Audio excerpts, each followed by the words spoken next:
మన డబ్బా ఊళ్ళలో డబ్బాలు వస్తాయి చూడండి, అసలు ఏం వెళ్ళట్లేదు బల్బు. అంటే ఇందులో ఎలాంటి మినరల్స్ లేవన్నమాట ఖనిజాలు. అది ఏం లేదు, ఒట్టి నీళ్ళు తాగినట్టు తాగినా మన శరీరానికి ఉపయోగం ఉండదు.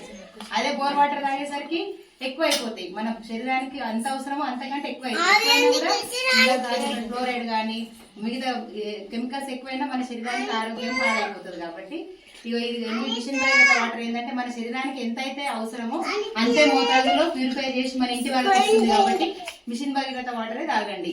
ఇన్ కేసు వర్షాకాలం మీద ప్రాబ్లమ్స్ వచ్చినాయంటే వేడి చేసుకొని చల్లార్చుకొని తాగడం ఉత్తమం. Okay, thank you.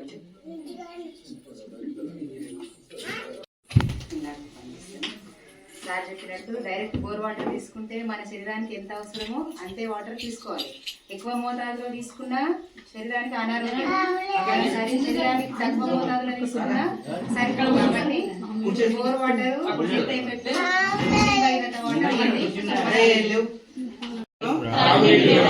మా సొంత ఆస్తిగా చూసుకుంటామని నీటిని వివేచనతో పొదుపుగా ఉపయోగిస్తామని తాగునీటి పరిసరాలను పరిశుభ్రంగా ఉంచుకుంటామని తాగునీటి వ్యవస్థను సమర్థవంతంగా నిర్వహించుకుంటామని మరియు ముఖ్యంగా ప్రతి ఇంటికి ప్రతిరోజు సురక్షితమైన నీరు అందేలా మేము సహకరిస్తామని ప్రతిజ్ఞ చేస్తున్నాం.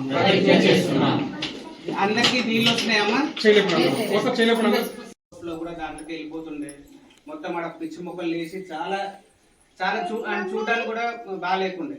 కానీ ఒకసారి సర్పంచ్ గారు ఎన్నికైన సర్పంచ్ గారి దగ్గరికి వచ్చి కలిసి ఇలా ఉండొద్దు అంటే వాటర్లో బ్యాక్టీరియా పెరిగిపోతుంది, ఎవరో ఒకరు ఏదైనా కలిపిన కాదు కూడా తాగిన ప్రజలకు ఇబ్బంది అవుతుంది, రోగాలు వస్తాయి, దానివల్ల మనకే ఎఫెక్ట్, మన ఊరికి మంచి పేరు కాదు అంటే సర్పంచ్ గారు దాన్ని తొందరగా తీసుకొని దాన్ని రిపేర్ చేయడం జరిగింది.